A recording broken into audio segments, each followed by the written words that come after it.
Espero que agora ouçam bem, que já experimentei todo lado, já pus isto aqui, já pus isto aqui, já pus isto aqui e nunca funciona comigo, com os outros funciona, comigo não funciona. Eu acho que ele não gosta de mim, mas agora vou deixá-lo aqui quieto e espero que funcione. Vamos então começar e acabar, se Deus quiser, Hebreus, a Epístola aos Hebreus.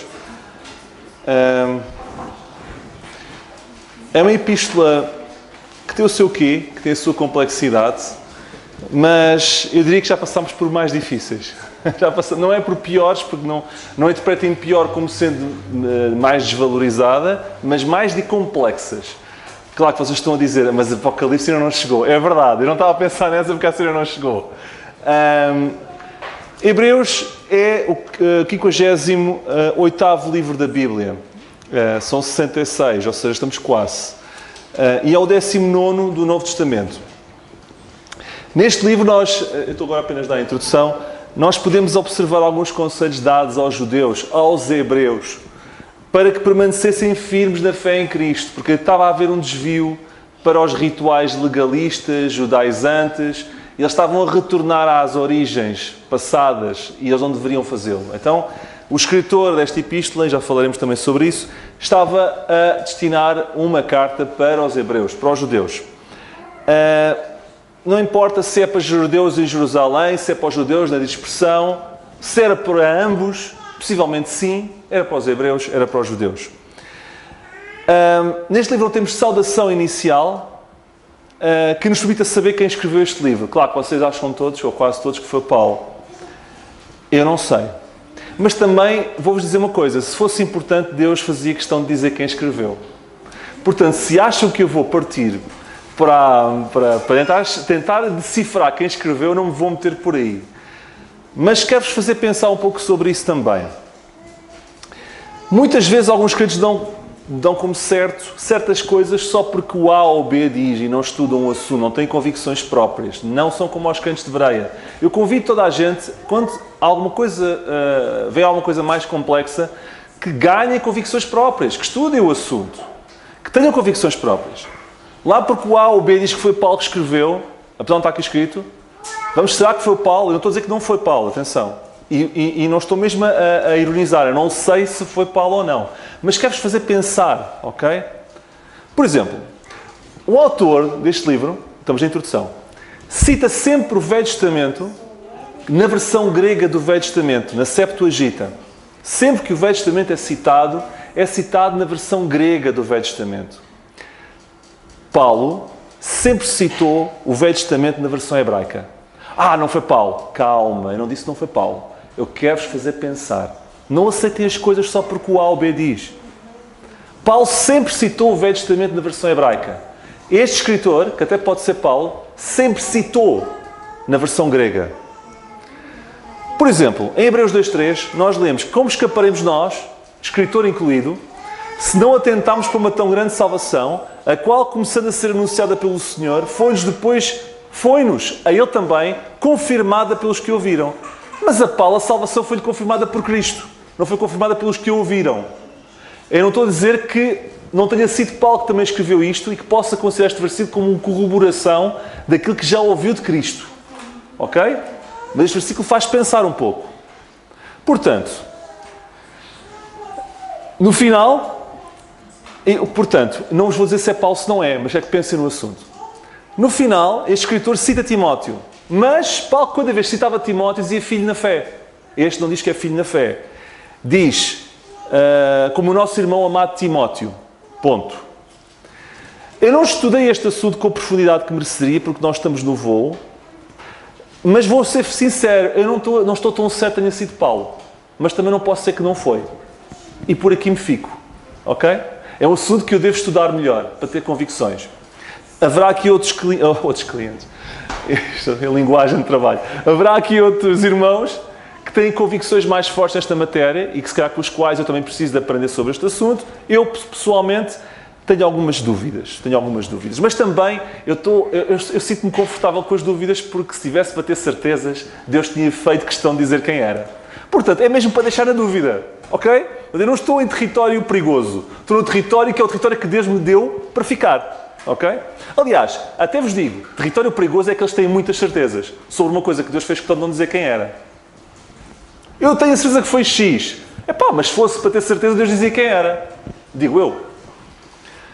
Agora, eu não sei quem escreveu, mas sei para quem é que ele escreveu. Ele escreveu para os hebreus, escreveu para os judeus. Ok? Este tem tudo a ver com Israel. Se não vejamos, palavras-chave, sacrifício, sacerdócio, figuras do Êxodo, Levítico. E o autor presume que quem está a ouvir tem um conhecimento profundo do Pentateuco. Isto bate tudo a ver com os hebreus. Ao longo dos 13 capítulos podemos acompanhar que muitos judeus estavam retornando para o judaísmo, devido às perseguições que estavam a sentir como cristãos. E este livro chama os judeus a manterem-se firmes nos caminhos de Deus, para que não duvidem de Cristo e não o provoquem como os seus antepassados. Hebreus 3, 7 a 9. Se ouves ouvires a sua voz, não endureçais os vossos corações, como na provocação, no dia da tentação no deserto, onde vossos pais me tentaram, me provaram, viram por 40 anos as minhas obras. Vocês estão a seguir a mesma linha. Atenção, isto é o escritor a dizer. Hebreus, vocês estão a repetir o erro dos vossos pais no deserto. Estão a tentar-me, abandonando aquilo que eu entreguei, abandonando Cristo e voltando aos velhos rudimentos. Não façam isso, não provoquem. O tema deste livro passa por passar a imagem que Jesus Cristo é a imagem perfeita de Deus. A melhor imagem de todas. Aliás, a palavra-chave deste livro é a melhor. Ocorre 13 vezes. E vamos ver que a palavra melhor está sempre associada a Jesus Cristo. Jesus Cristo é melhor aqui, melhor acolá, melhor assado, melhor cozido, melhor. É melhor em todos os níveis. No fundo é um statement, é uma convicção de que o escritor está a dar aos judeus a dizer assim: se vocês pensam que alguma outra coisa é melhor que Jesus, enganem-se. Desenganem-se. Não é a lei que é melhor, não são os velhos rudimentos que é melhor, Jesus é melhor em tudo. E então em Hebreus, de ponta a ponta, é apresentar Jesus como melhor, para que desmotive o retorno aos velhos rudimentos. Este livro pode ser dividido em duas secções, do capítulo 1 ao 10, instruções doutrinárias, e de 11 ao 13, instruções práticas. Olhe como Paulo fazia. Aqui é típico de Paulo. Paulo também fazia esta divisão. Teoria no fim, princípio, depois prática. E por acaso neste livro também temos a mesma coisa. De 1 ao 10, doutrina, de 11 ao 13, prática. Vamos então ler o versículo 1 do capítulo 1, versículos 1 a 4. Só um segundo, que eu não estava onde devia estar. Hebreus 1 a 4. Havendo Deus antigamente falado muitas vezes e de muitas maneiras aos pais, pelos profetas, a nós falou-nos nestes últimos dias pelo Filho, a quem constituiu o herdeiro de tudo, por quem fez também o mundo, o qual, sendo o resplendor da sua glória, expressa a imagem da sua pessoa, o Filho, e sustentando todas as coisas pela palavra do seu poder, o Filho, eu estou a dizer o Filho, havendo feito por si mesmo a purificação dos nossos pecados, o Filho, aceitou-se à destra da majestade das alturas, o Filho, sempre o Filho. Durante a história, nós vemos aqui que Deus... Antes disso. A primeira instrução doutrinária que nós vemos no capítulo 1 e 2 é que o Senhor Jesus, a palavra-chave é melhor, não é? É um mensageiro melhor. É a primeira instrução doutrinária. Jesus é um mensageiro melhor. E ele começa... Desde sempre houve muitos mensageiros. Desde sempre. Deus se falou antigamente, muitas vezes, de muitas maneiras, aos pais, pelos profetas, de muitas formas, de muitas maneiras. Mas atenção, mas nada se compara ao mensageiro final, que é Jesus Cristo. Que é o que diz a seguir. Ok? Em Gênesis, por exemplo, Deus usou anjos para falar a homens. Houve anjos que comunicaram mensagens a Abraão. Lembram-se? Em Êxodo também. Quando foi a lei, nós vemos em Êxodo que havia milhares de anjos no Sinai, quando a lei estava a ser dada. Por exemplo, no Pentateuco, vemos Deus a falar por Moisés, agora é por anjos, por Moisés, e por sacerdotes. Como é que é Deus falar pelos sacerdotes? Também, quando eles tinham que fazer o Urim e Tumim, aquelas pedras, e perceber se era sim ou não, um sistema binário para conhecer a vontade de Deus, e que lançavam as pedras e de acordo com aquilo saía, eles percebiam se era sim ou não, eles deviam fazer uma pergunta a Deus: Deus, tu queres que nós seguimos o caminho a pedras, sacerdotes, o Urim e Tumim, e que ele dava sim ou não? Então, Deus também falava pelos sacerdotes, por Moisés, por anjos, por ele próprio, por profetas. Mais tarde, nós vemos que houve no Velho Testamento 17 profetas diferentes. Até que chegamos a Jesus, que foi o mensageiro perfeito. Perfeito. E que é como se a revelação que foi dada por Jesus recebesse um ponto final parágrafo. Revelação dada em terra e revelação dada nos céus. Depois da revelação dada em terra, finalmente nos céus, a revelação dada recebe um ponto parágrafo. Mas até lá, até chegar a Jesus, houve mensageiros piores. E em Jesus encontramos um mensageiro melhor. Muitos consideram Jesus um homem especial, apenas um homem especial. Mas o facto de Deus o colocar, como lemos em Hebreus 11, 5 a 6, acima dos anjos, dá que pensar. Leiam comigo. Porque qual dos anjos Deus disse jamais, tu és meu filho, hoje te gerei? E outra vez, eu lhe serei por pai e ele me será por filho. E outra vez, quando introduz no mundo primogênito, diz, e todos os anjos de Deus o adorem. Como é que é possível haverem instituições e religiões que consideram Jesus com um poder igual aos anjos ou inferior aos anjos? Quando o próprio escritor aqui e Deus, na palavra de Deus inspirada, diz, mas como é que ele pode estar ao nível dos anjos se os anjos o adoravam? Estão a ver? Jesus está acima dos anjos. E isto foi dito porque, é assim, eu não estou na mente do escritor, mas eu sei, pela história, que existia uma comunidade na altura, na zona do Mar Morto, que eram os Essénios, deixem-me ver que eu não quero enganar, Essénios, que adoravam anjos e colocavam os anjos no pedestal.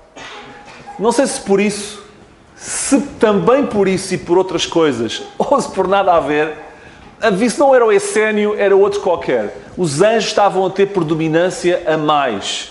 Havia uma cultura angelical quase, de colocar o anjo num sítio que não deveria estar.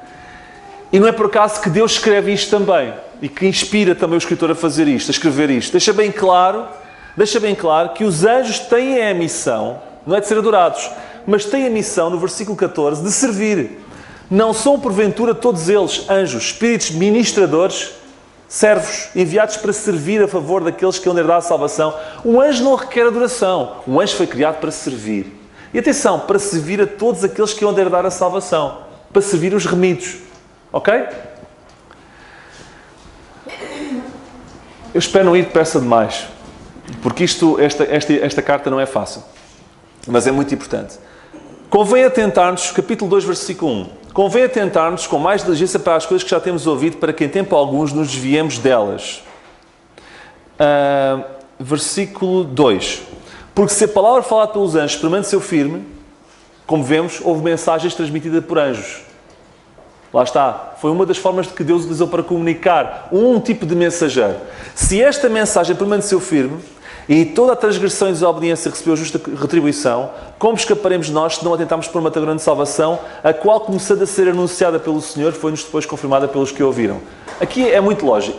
A lógica é muito simples.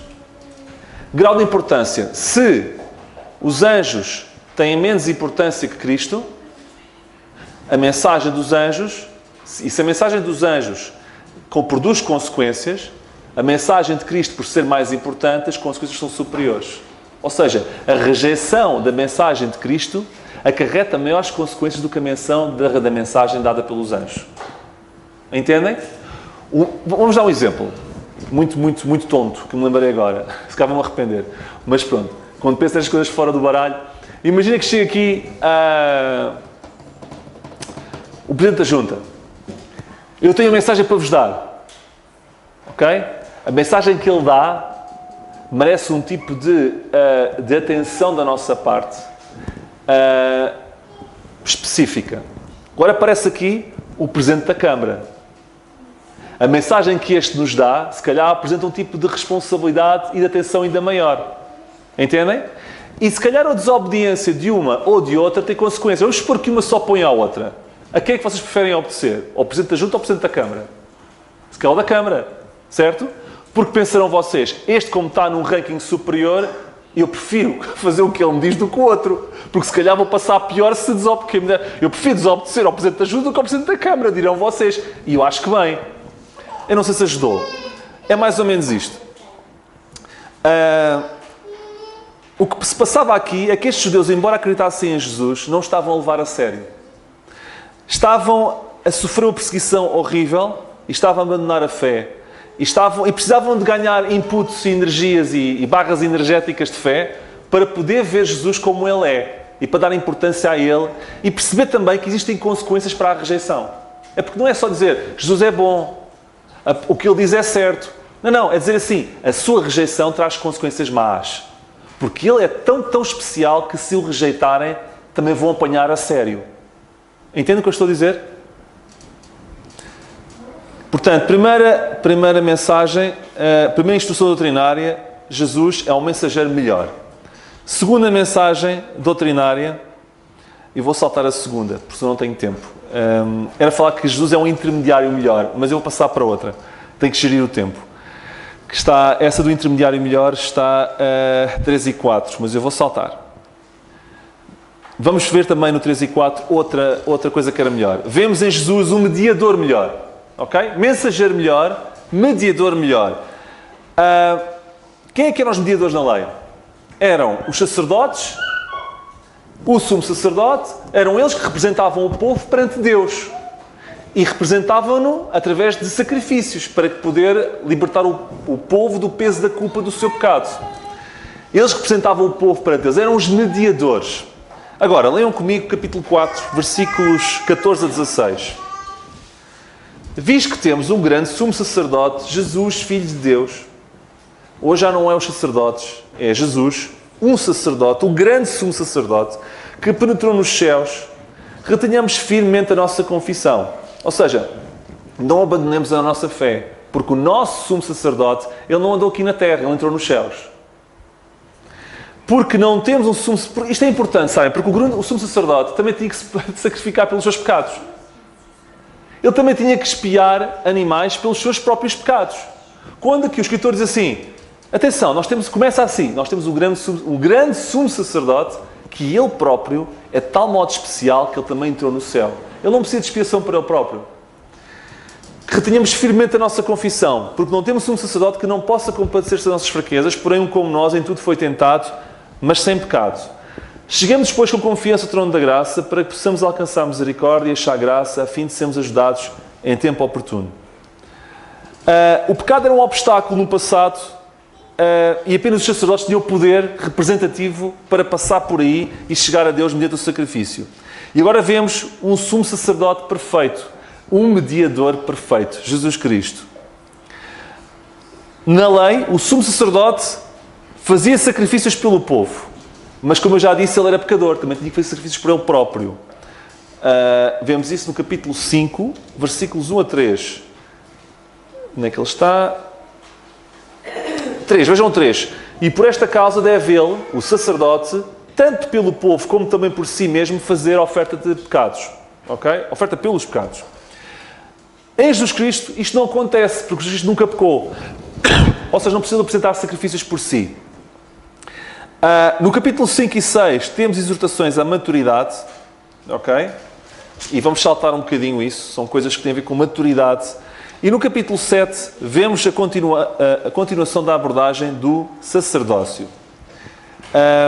Este é um capítulo interessante. Fala-nos de Melquisedeque. Eu quero que leiam comigo um bocadinho.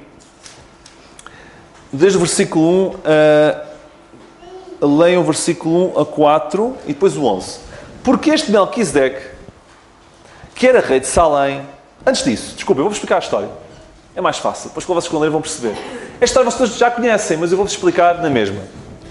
Abrão, certa vez, devia estar descansado lá nas tendas dele, e recebeu uma notícia a dizer assim, olha, há uma coligação de reis, e essa coligação abrange reis que vão da Síria, desde o Irão, etc., que vão atacar outra coligação de reis na zona do Mar Morto.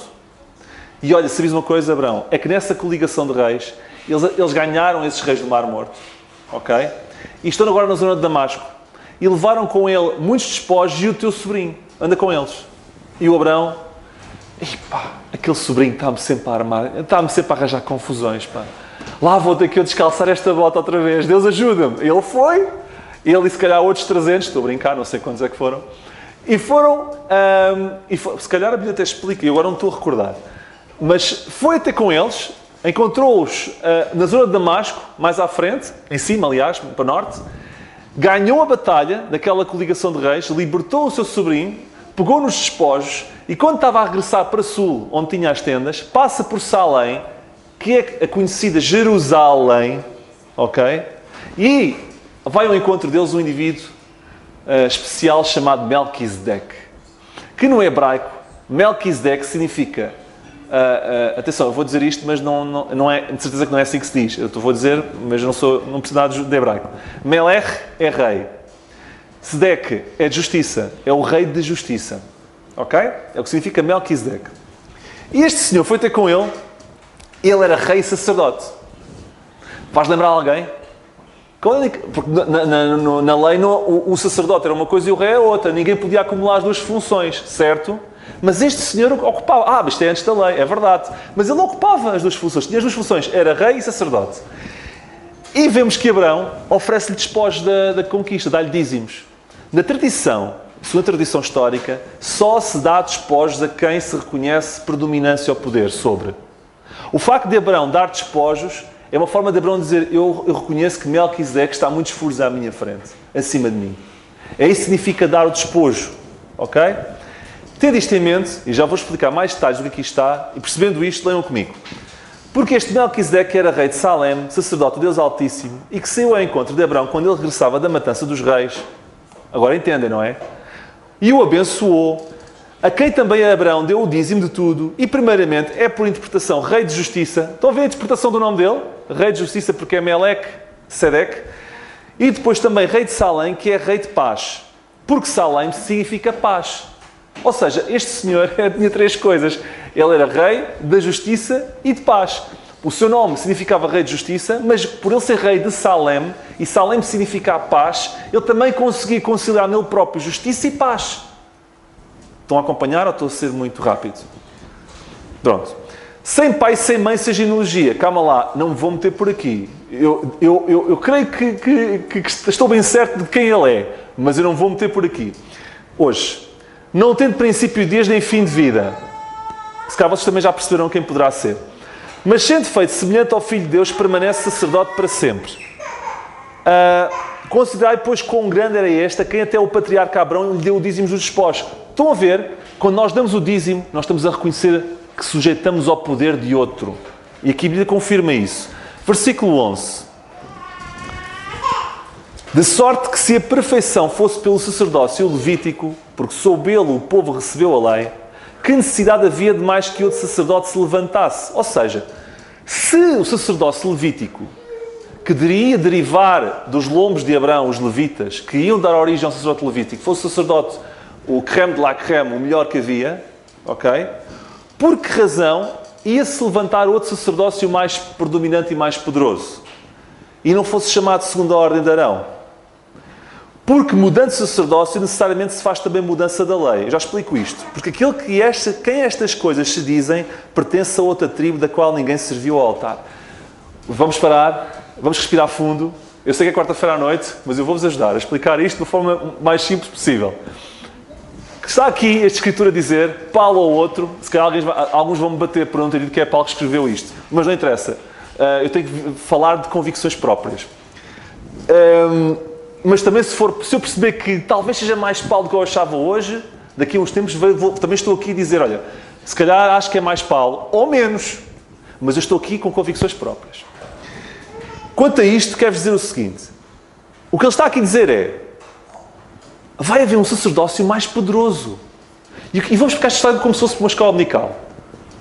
O que está aqui o escritor a dizer é, meus amiguinhos, se o Abraão, que era um tipo já, se baixa e se prostra perante o Melquisedeque, é porque o sacerdócio dele era superior ao sacerdócio que viria dele próprio, dos levitas. Porque no corpo e nos lombos e no DNA de Abraão iria sair Levi, que iria ser o sacerdócio da lei.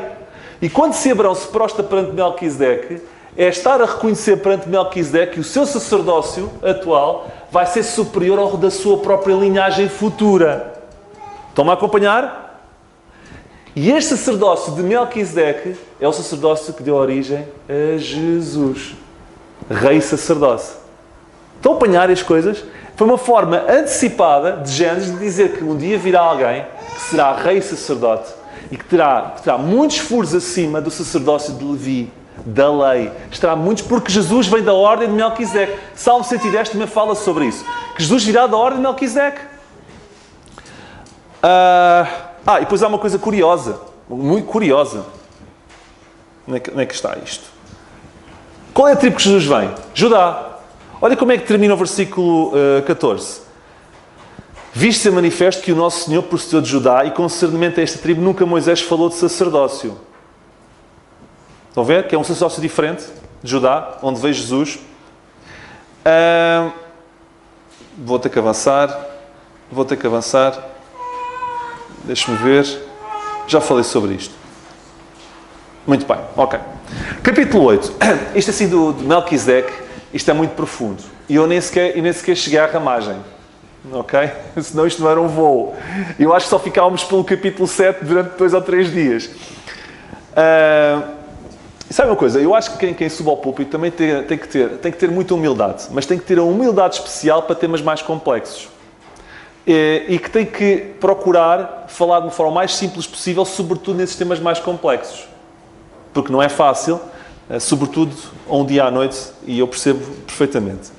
Capítulo 8, vemos que Jesus, já vimos que tem o que é que nós vimos que Jesus tinha de especial e de melhor? Ele era um mediador melhor, ele era um mensageiro melhor, ok? E vemos também ter um ministério melhor. Capítulo 8, versículo 1. A suma do que temos dito é que temos um sumo sacerdote que está assentado nos céus, à destra do trono da majestade. Temos que é Jesus. Ministro do santuário e do verdadeiro tabernáculo do qual o Senhor fundou e não o homem. Versículo 6. Mas agora alcançou ele ministério, tanto mais excelente. Outra coisa melhor. Este escritor é apontar para os excelentes e para os melhores. Jesus é um melhor mensageiro. Jesus é um melhor mediador. E Jesus tem um melhor ministério. Tanto mais excelente, quanto é mediador de uma melhor aliança que está confirmada por melhores promessas. Olha, o ministério é melhor ou pior em função da capacidade de gerar bênção. É ou não é verdade? Isto é complicado, dizer que o ministério é superior. Eu não estou a dizer que nenhum ministério é superior ao outro. Aqui na igreja todos são válidos e iguais. O que importa é como nós fazemos o trabalho para Deus. Mas o ministério pode ser melhor ou pior, mais bem-sucedido ou menos bem-sucedido em função da bênção e capacidade de produzir frutos. Da bênção que produz. Quando se diz que o ministério de Jesus é melhor, é porque o ministério produzido por Jesus, a sua ação, produz frutos de uma forma nunca antes vista. A sua ação produz bênção de uma forma nunca antes vista. Por isso é que o seu ministério é superior aos outros. Ok? Com melhores promessas do que a antiga aliança. E, portanto, é como se o escritor estivesse a dizer assim: epá, vocês estão a voltar à lei. Vocês querem voltar aos velhos rudimentos? Em Jesus vocês encontram tudo melhor. O mensageiro é melhor. O mediador é melhor.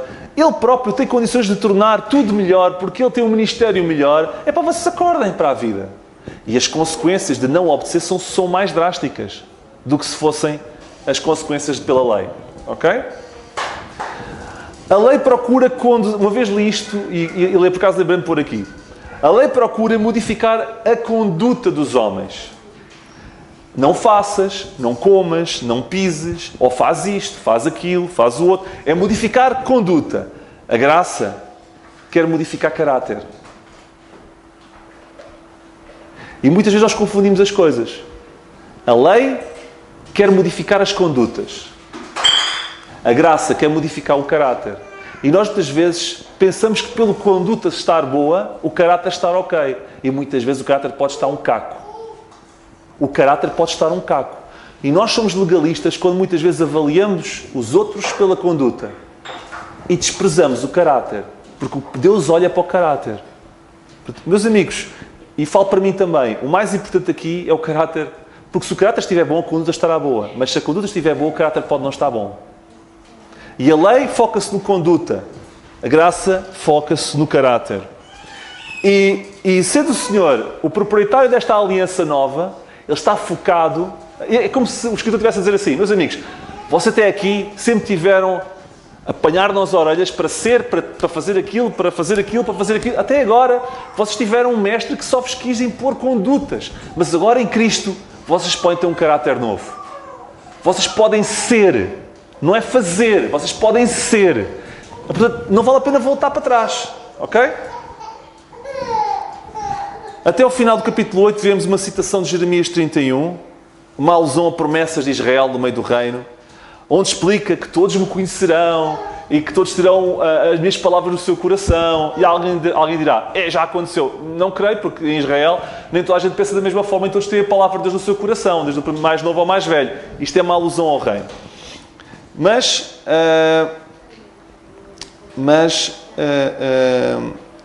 é algo que eu não vou deter agora. Capítulo 9 e 10... Vemos também outra coisa que é melhor. Em Cristo, nós não só temos um mensageiro melhor, um mediador melhor, um ministério melhor, mas nós temos um edifício melhor. Um edifício melhor, um edifício melhor. Capítulo 9, versículo 1. Ora também, a primeira tinha ordenanças de culto divino, a aliança, e um santuário terrestre. É como se entrássemos agora na parte monumental, dos monumentos. Eu podia dizer, nós agora temos um monumento melhor, mas monumento é um bocado pesado. Edifício se calhar é mais fácil. Nós temos um edifício melhor. Que edifício é este? Porque um tabernáculo estava preparado, o primeiro, em que havia o candelabro, a mesa, os pães da proposição, que se chama santuário, etc, etc, etc. E até o versículo 5 o escritor apresenta as características do tabernáculo. O tabernáculo tinha uma presença física muito modesta, sabem? 23 metros por 45. E quem olhava para aquilo achava que aquilo não tinha nada de especial lá dentro. A imagem é frágil. E por alguma razão, o tabernáculo sempre foi secundarizado pelos crentes. Não estou com isto a dizer que temos que voltar à lei e analisar os rituais do tabernáculo. Não é isso. Mas apenas eu quero-vos fazer pensar numa coisa. Todos nós gostaríamos, se fôssemos contemporâneos de Moisés, dizer assim, escreve um bocadinho mais sobre a criação. Um capítulo e meio ou 2 capítulos sobre a criação é muito pouco. Eu quero saber mais coisas sobre a criação. Mas Deus apenas deu-nos 2 capítulos da criação. Mas sabem quantos capítulos na Bíblia inteira temos sobre o tabernáculo? 50 capítulos sobre o tabernáculo. 50. Espalhados pela Bíblia toda. Ia Deus, eu queria saber sobre a criação. Mais sobre os dinossauros. Mais sobre até do dilúvio, qualquer coisa. Gosto é disso. Agora, que tabernáculo. 50 capítulos sobre o tabernáculo. Sabe porquê? Porque o tabernáculo aponta para Cristo. Para um edifício melhor. Agora vou-vos dar umas pistas. Aponta para Cristo o tabernáculo. E mais tarde o templo. Porque obedeceu à lógica do tabernáculo. Aponta para Cristo por 2 motivos. 9, 11. Leiam comigo. Vindo Cristo. Isto é o contexto do tabernáculo, etc. E o templo. Mas vindo Cristo, o sumo sacerdote dos bens futuros, por um maior e mais perfeito tabernáculo, não feito por mãos, isto é, não desta criação, ou seja, aponta para Cristo. Mais, 9:23, leiam comigo. De sorte que era bem necessário que as figuras das coisas que estão no céu assim se purificassem, mas as próprias coisas celestiais com sacrifícios melhores do que estes. Eu vou simplificar isto, atenção, porque não lemos o contexto. E quando eu tiro estes versículos, eu tenho que explicar o contexto. O que está aqui a dizer é que era importante que estes tabernáculos e templos exemplificassem o que existe no céu. Ou seja, vocês acreditam que o tabernáculo e o templo é um modelo do que vamos ter também no céu? Um modelo do que vamos ter também no céu. Mas a uma escala muito frágil, a escala humana. Mas de alguma forma está inspirado pelo que vamos encontrar no céu. Olha, porquê é que o tabernáculo é uma figura de Cristo e o templo? Primeiro, no tabernáculo só havia uma porta. Podem dar as voltas o que quiserem, só havia uma. O que é que Jesus disse dele próprio? Eu sou o caminho, a verdade e a vida. Ninguém vem ao Pai senão por mim. A única porta para a salvação só encontramos em Cristo. Jesus é a única porta. O tabernáculo só tem uma porta. Para entrar na porta, tínhamos que nos aproximar, sabem do quê? A leste de uma tribo. Que era a grande tribo que estava na zona leste em frente à porta. Judá. Com a bandeira do leão. Essa era a tribo que estava justamente a proteger a porta da entrada do tabernáculo. E eu pergunto-vos, Jesus Cristo vem de que tribo? Judá. Ou seja, para entrar na porta, tinha-se que se passar pela tribo de Judá, que é justamente a tribo da qual o Senhor Jesus viria a nascer. Humanamente falando. Quando entramos no tabernáculo, só existe uma única fonte de luz, que é o candelabro. Não há outra fonte de luz. O que é que Jesus diz dele próprio? Eu sou a luz do mundo. Sabem que no céu também não haverá outra fonte de luz? A única fonte de luz que haverá é Jesus Cristo. Não haverá lá iluminação a LEDs. Nem haverá painéis solares.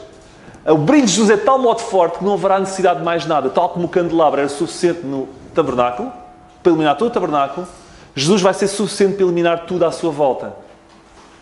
Estão a ver? Eu só vou dizer mais uma, porque senão eu não saio daqui. Quando entra também na entrada do tabernáculo, encontra uma zona que é à vossa direita. Encontravam, se estivessem lá, mas não estão. Mas há imitações de tabernáculo no deserto da Judeia. E fazem aquilo assim muito giro.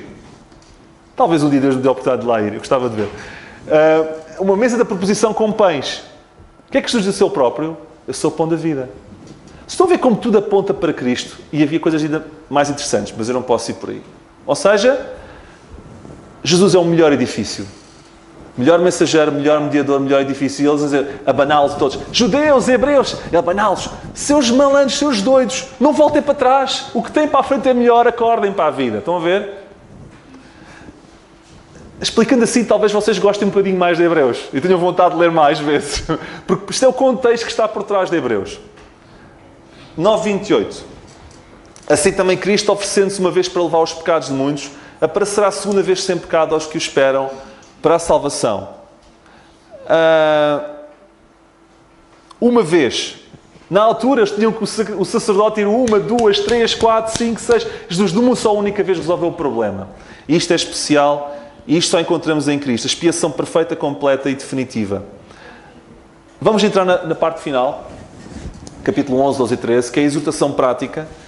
E eu vou fazer isto em modo foguetão, mas de forma que vocês me consigam perceber o que eu estou a falar, ao menos. Capítulo 11, versículos 1 a 3. A fé é o firme fundamento das coisas que se esperam e a prova das coisas que se não veem, porque por ela os antigos alcançaram testemunho. Pela fé entendemos que os mundos, pela palavra de Deus, foram criados, de maneira que aquilo que se vê não foi feito o que é aparente. Só que um parênteses, para quem gosta de pensar nestas coisas. Os homens procuram muito explicar a criação e o Big Bang. Certo? Jamais vão conseguir explicar. Porque a Bíblia diz que aquilo que foi feito, que aquilo que levou à criação, é feito de coisas que não estão visíveis. Então como é que eles vão conseguir, como é que se vai conseguir explicar o que foi feito? E mesmo nós, quando estamos a discutir, não, foi daquilo do gás e Deus gerou tudo. Epá, esqueça, mais vale dizer a verdade. Não sei. E a Bíblia diz que aquilo que gerou tudo foi de coisas que ninguém sabe o que é. Isto é bíblico. Claro que as pessoas vão gozar connosco. Ninguém lhes vai levar a sério. Mas isto é levar a sério Hebreus. Porque o que está aqui a dizer é, esqueçam.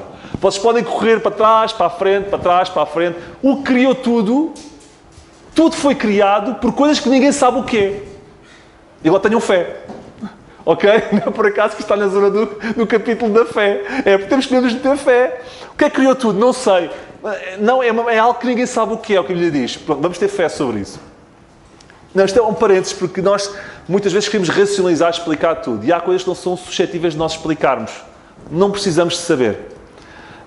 Os próximos 18 exemplos de fé que o escritor nos apresenta servem para mostrar, estamos na parte prática, como a vida deve ser vivida. Por fé. Não é pelas obras, não é pela lei. E as vidas bem-sucedidas aos olhos de Deus são vidas vividas pela fé. Vidas com caráter. Atenção. Paulo aqui está focado no caráter, mais do que a conduta. Deus olha para o que está cá dentro, não olha para aquilo que a gente faz. Muitos de nós chegaremos lá acima, espero que não aconteça comigo, e Deus vai dizer assim, tu fizeste isto, mas com caráter só fizeste isto e isto. E se calhar vamos ter uma surpresa. Nossa e de outros que estão à nossa volta. Mas se ainda estamos aqui, ainda podemos mudar o curso das coisas. Porque senão Deus já nos teria tirado daqui. Capítulo 12, versículos 1 e 2. Estão a ver o capítulo da fé? Rápido. 1 e 2. Portanto, nós também, pois que estamos rodeados de uma tão grande nuvem de testemunhas, deixemos todo o embaraço e o pecado que tão de perto nos rodeia e corramos com paciência a carreira que nos está proposta.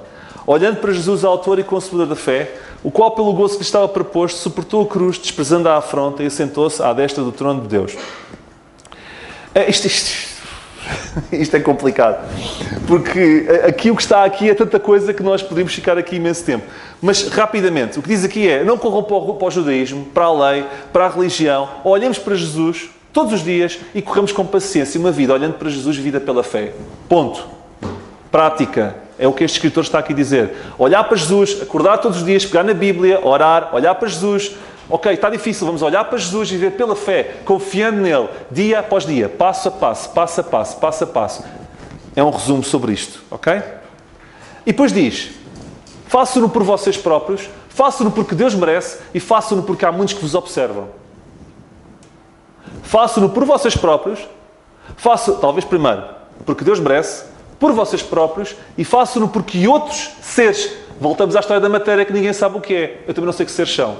Há muitos seres que nos observam, que aprendem connosco, e outros que nos observam, amigos e menos amigos, amigos e menos amigos, que nos observam, e a nossa postura pode glorificar ou envergonhar a Deus. Ok? Eu não vou meter por aí. Para já porque não sou nenhum expert daquilo que desconheço.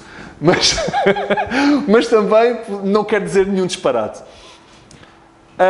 E depois, este escritor diz o seguinte no versículo 11 e 12. Atenção, está a falar para crentes sofridos, que estão a passar perseguições. E reparem, o escritor está a dizer assim, tenham fé, e os heróis da fé, e olhem para Jesus, e vocês têm muitas testemunhas que vos observam, e eles, uau, e as perseguições, e a dor. E Paulo diz assim, Paulo, sim, talvez. O escritor diz assim, versículos 11, e na verdade, se acham que Deus não olha para a dor, toda a correção ao presente, é como se estivesse a dizer, não pensem que eu me esqueci que estão a sofrer. Então ele diz assim, toda a correção ao presente não parece ser de gozo, senão de tristeza. Mas depois produz um fruto pacífico de justiça nos exercitados por ela. Tornai a levantar mãos cansadas e joelhos conjuntados, e fazei direitas para os vossos pés, fazei veredas direitas para os vossos pés, para que o manqueja não se desvie inteiramente antes seja sarado. Estão a perceber? Aguentem-se. Se Deus fere, é porque tem um propósito melhor. É o que está aqui a dizer. Se Deus dá a dor, é porque ama. E continuem. Ok? Não é por acaso que a expressão que está aqui no versículo 12 é... onde é que está? Ou 11. Exercitados. Exercitados. É como se ele estivesse a dizer, a dor é o exercício que Deus utiliza para que possa gerar mais fé. Não, vocês estão num caminho que vão ter que passar por este tipo de exercício, faz parte. Bom, finalmente chegamos ao capítulo 13 e o escritor faz um sumário desta epístola em 2 versículos, que está no versículo 19 a 21, que diz assim, e rogo-vos com instância que assim o façais para que eu mais depressa vos seja restituído. Estou a ler bem? Estou. Ora, o Deus de paz, que pelo seu sangue da aliança eterna, Deus de paz, ok? Que vem da ordem de Melquisedeque, rei de Salem, que era rei da paz. Pelo sangue da aliança eterna, uma vez feita, não repetida como os outros sacerdotes, tornou a trazer dos mortos a Nosso Senhor Jesus Cristo, grande pastor das ovelhas, vos aperfeiçoe em toda a boa obra, para fazeres a sua vontade, operando em vós o que perante Ele é agradável por Jesus Cristo, ao qual seja glória para todo o sempre. Amém. Ou seja, Deus fez uma parte, façam a vossa. É assim que Ele termina a parte prática. E para terminar mesmo, conto-vos uma história que aconteceu na Segunda Guerra Mundial. Para perceber a diferença entre a lei e a graça, acho que é interessante. Porque isto é uma luta, esta carta é uma luta do escritor para convencer os hebreus a não se desviarem e a aceitarem Cristo com tudo o que Cristo tinha. 2 soldados perderam um amigo numa batalha. Não sei qual foi a batalha. E, ao contrário de muitos outros que punham em valas comuns, ou numa vala assim menos, não sendo comum, uma coisa qualquer, eles queriam enterrar o amigo num sítio mais digno. E eles procuraram uma igreja, mas só encontravam igrejas católicas. Eu não sei se foi na França, se foi noutro sítio qualquer, não sei. E eles chegaram ao pé de uma igreja e encontraram lá o padre. E perguntaram, olha, está aqui este nosso amigo, era o nosso melhor amigo, ele acabou de ser baleado, está morto, e queríamos que ele fosse enterrado num sítio digno. Importa-se que eu enterre aqui, porque aquelas igrejas tinham um pequeno cemitério colado à igreja, aquelas igrejas mais antigas. Tinham uma espécie de uma vedação à volta, e não era longe, era mesmo ao lado, dentro quase das portas da igreja, ali uma vedação, e enterravam ali algumas pessoas. Posso enterrar aqui o meu amigo? E o padre assim, mas qual era a fé dele? Ele era protestante. Olha, não leva mal, nós temos regras. Aqui só podem ser enterrados católicos. Outras religiões não são permitidas. Muito bem. Então eles pegaram no corpo do amigo e pensaram assim, vamos fazer aqui o nosso melhor. E contornaram a vedação, fizeram um buraco atrás da vedação, mesmo coladinho à vedação, e não conseguiram enterrá-lo dentro da vedação, mas colocaram-no ao lado. Fizeram um buraco, enterraram-no, e no dia a seguir e foram-se embora para no dia a seguir dar umas palavras e dormiram ali e no dia a seguir voltaram, ou queriam voltar para fazer uma despedida mais formal. Quando voltaram no dia a seguir, não viram a sepultura em lado nenhum. E começaram assim, mas não foi aqui que a gente enterrou o dito cujo? Este homem? Não foi que a gente o colocou? Mas não está aqui. E aparece o dito padre. Olha, e diz assim para eles, eu tinha a pensar no que vocês me disseram. Isto aconteceu, hein? Tinha a pensar no que vocês me disseram e eu nem consegui dormir de noite. Então no meio da noite eu saí da minha cama e pensei assim, vamos fazer aqui uma coisa. Eu puxei a vedação mais para trás para incluir o vosso amigo. Ninguém sabe disto, mas não quer. Assim, foi uma forma de contornar a coisa. Ele está dentro da vedação, vocês não o puseram, mas eu é que alarguei a vedação. Resumindo, a lei diz não é possível, está-se excluído. O que Jesus fez foi alargar a vedação para meter todos nós. Que o Senhor nos abençoe.